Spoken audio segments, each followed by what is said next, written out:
Well, it certainly seems that Trump is impressionable when it comes to his contacts with Putin. He is, I think, sincerely trying to bring this war to an end. President Trump has said tonight that he does not think Ukraine can win the war against Russia. He was replying to questions from the media after meeting the Australian Prime Minister, Anthony Albanese. Well, they could.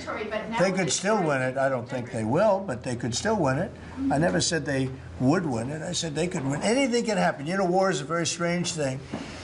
Well, his latest comments came after it emerged that his latest meeting with President Zelensky descended into a shouting match with the US president, suggesting Ukraine accepts President Putin's terms for ending the war. But President Zelensky has insisted their meeting was positive and suggested he'd be prepared to join the proposed summit between Presidents Trump and Putin in Hungary. Let's talk to John Lough, head of foreign policy at the New Eurasian Strategy Centre and a former NATO representative to Russia. Good evening to you, John. Good evening, Carol. It is very difficult to keep pace with President Trump's approach to all of this. He's saying tonight that he doesn't think that Ukraine can win the war against Russia. And moreover, we seem to be hearing from his meeting with President Zelensky that there was a shouting match, and he suggested that Ukraine should give up the whole of the Donbass.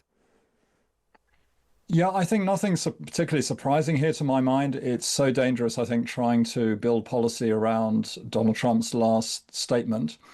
And the reporting suggests that when he met with Putin in Alaska a few weeks ago, that meeting also went very badly because Trump was expecting Putin to turn up and do a deal. And instead, apparently, he got a history lecture. Putin dug his heels in. And the meeting ended prematurely without a lunch, and Trump had actually a very difficult press conference and had to put a brave face on it. So the expectations were this time meeting Zelensky. There had been a lot of in the build-up to the meeting, been a lot of talk about the US possibly providing Tomahawk missiles to the Ukrainians, which the Ukrainians have been begging for really for some time now. But because Putin had spoken to Trump just a couple of days earlier, Trump's head seemed to be full of the Russian standard narratives about the nature of the war, how the war was progressing, and the fact that Ukraine simply was not going to win. And apparently, according to Trump, Putin told him that if Zelensky wasn't prepared to effectively surrender, then the Russians would simply destroy Ukraine.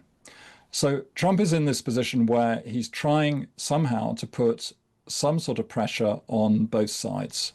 The whole Tomahawk missile thing was to try to attempt to bring Putin to the table.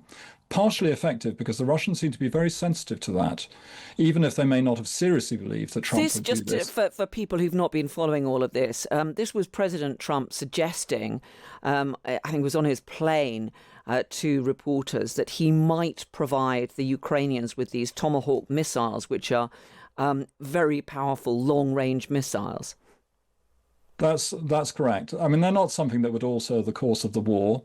Their value would be, I think, in many ways symbolic because they would indicate that the US was still going to stand behind Ukraine and, in fact, was prepared to increase the pressure somewhat by putting Ukraine in a position to strike targets deeper into Russia with greater accuracy. So that would have been significant. Are you concerned that what we have now is President Trump basically swinging back to accepting President Trump's narrative and view of the war? I mean, we're hearing that this meeting between him and President Zelensky descended into a shouting match with maps of Ukrainian territory being hurled around. And President Trump even adopting Putin's language of describing the war as a special operation. Well, it certainly seems that Trump is impressionable when it comes to his contacts with Putin. He is, I think, sincerely trying to bring this war to an end.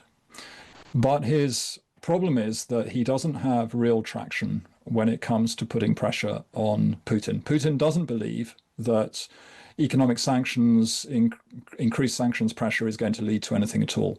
And in that, I think he's almost certainly right, because the one way to really hurt the Russian economy would be to deprive the Russians of the ability to export oil. The trouble is, if we take several million barrels of oil off the global market, that means a very sharp rise in the oil price, and prices at the petrol pump will be that much higher. So that's not going to happen.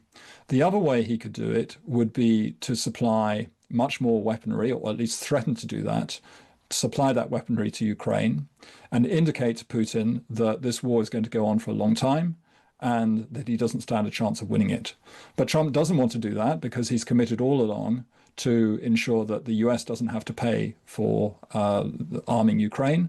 Yeah, and we're going to have more meetings of the Europeans to try to see if they can find a way of bringing up the slack. I'm sorry to interrupt you, but I wanted to ask you, before we run out of time, about the other news that we've had tonight, that soldiers here in the UK are to be given new powers to shoot down drones that threaten UK military bases. The Defence Secretary John Healey unveiled the change in a speech tonight, saying that it would allow troops to take faster, more decisive action. As we speak, we're developing new legal powers to bring down unidentified drones over UK military bases. There is undeniably a new era of threat. The world is more unstable, more uncertain, more dangerous. And not since the end of the Second World War has Europe's security been at such risk of state-on-state conflict.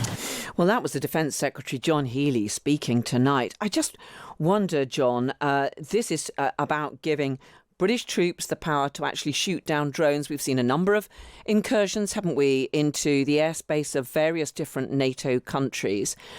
It does seem as though Britain is perhaps going to take an even more robust stance than the rest of its NATO allies.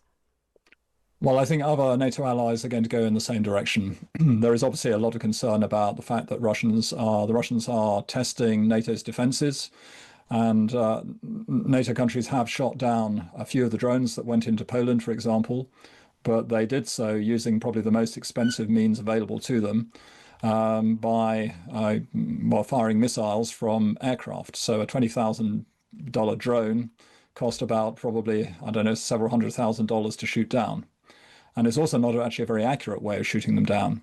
So we're learning from the Ukrainians here, and I think the UK is sending a clear signal here to the Russians, and indeed it's to its fellow NATO allies, that we need to up our game here and we need to improve our defences. So we're most definitely playing catch up here.